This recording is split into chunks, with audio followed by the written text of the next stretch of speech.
Acharya Prashant is an alumnus of IIT Delhi, IIM Ahmedabad, and a former civil services officer. He is an exponent of pure Vedantic wisdom, a campaigner against superstition, a proponent of spiritual veganism, and an expounder of essential human freedom.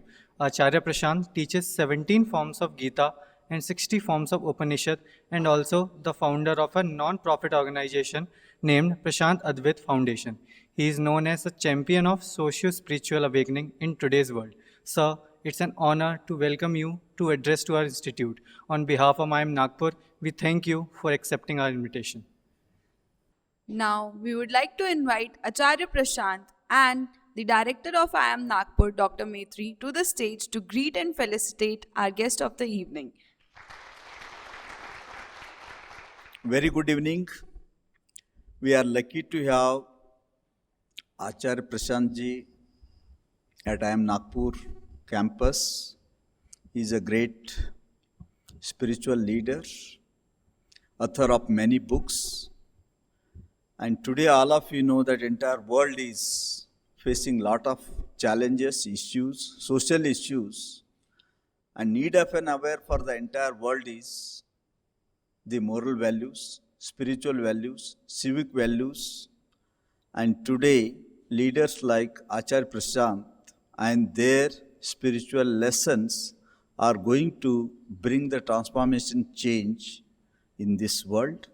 And National Education Policy 2020 is based on the IKS, Indian Knowledge System, which predominantly highlights these four values. I am sure Acharya Prashant ji's insights, advice and guidance definitely helps all of us to transform ourselves and also change the world. Thank you very much, sir. Welcome to IIM-Nagpur.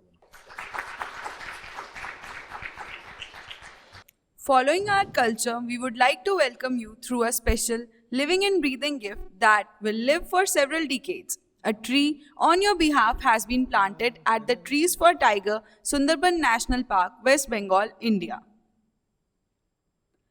Now, moving forward, I would ask Acharya Prashant to please share his experiences and his valuable thoughts with us.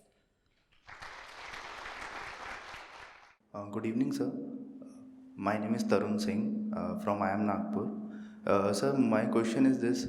Actually, we understood this thing that in life everything is temporary. Be it my existence on this earth or any relationship or my friendship or any environment around me. Everything is temporary.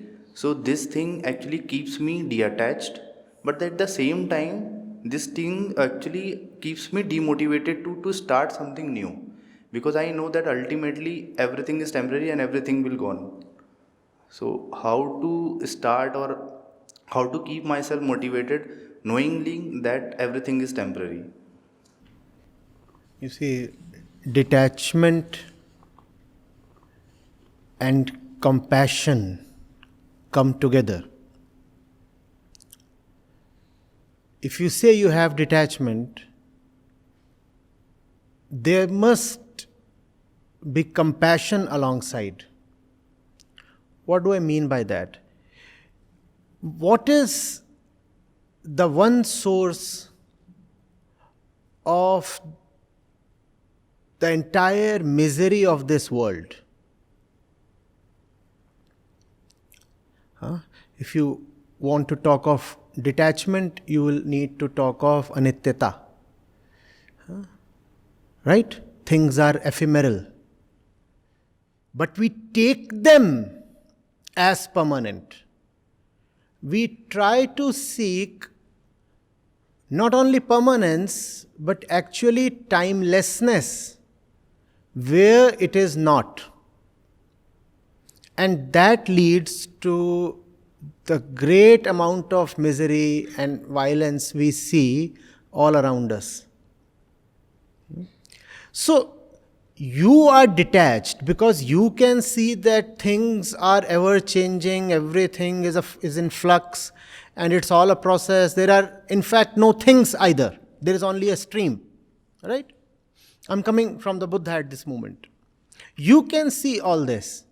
But does everybody see all this? And if everybody does not see all this, where is your compassion? You say you have detachment. Where is that necessary accompaniment of detachment called compassion?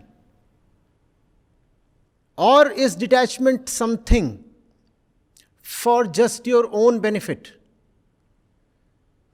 Are you detached just for your own sake? So you are detached to everything in the world, but not to yourself then. I have detachment and I keep it to myself because I'm not detached to myself. Like little kids who hide their fruits to themselves. Definitely, detachment would mean that you would now not raise castles in the air. That now you would not do things that are ephemeral and fallible and expect them to give you desired, favorable, sweet results in the future. Obviously, you'll not do that. But don't you see that everybody around you is doing exactly that? You say you are detached, but you look around and you find everybody else is simply attached, and that attachment is the misery of this world. Does that give you an idea as to what to do in life? And for what purpose, whose sake?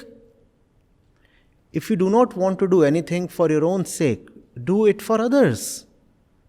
That's compassion. Do not work for yourself, work for others.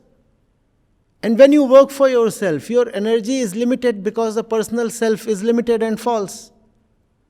But when you dedicate yourself to working for the common good, then you find yourself blessed with unlimited energy.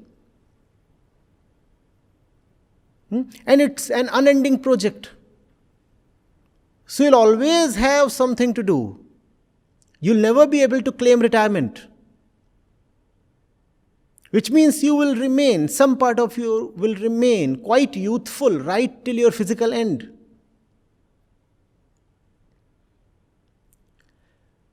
The great man works extremely vigorously. But that vigor is not for his own sake.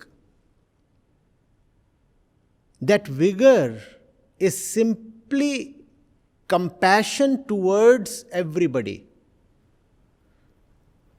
In the Bhagavad Gita, when Arjuna is reluctant to fight, of the several things that Sri Krishna tells him, one is, Arjun, I have nothing to gain from anything. But look at me. I keep continuously working. Then how can you avoid karma? Arjun, I have nothing to gain from anything. And yet I keep continuously working. How then are you trying to abstain from action?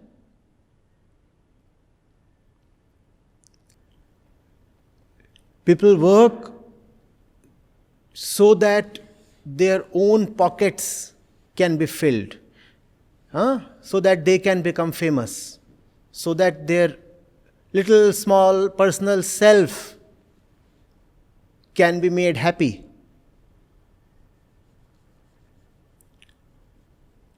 If you understand life deeply, then you work not for self-gratification, but out of compassion.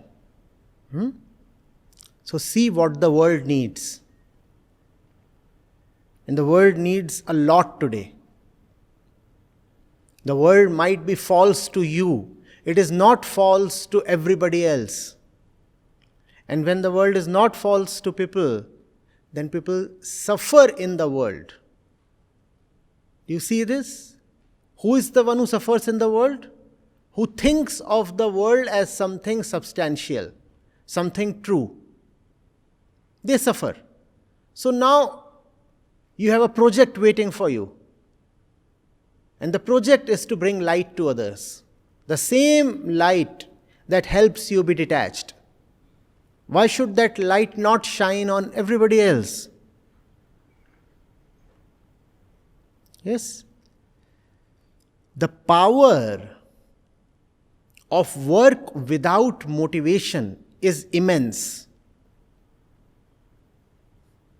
Generally, all we know of is the energy that arises from motivation.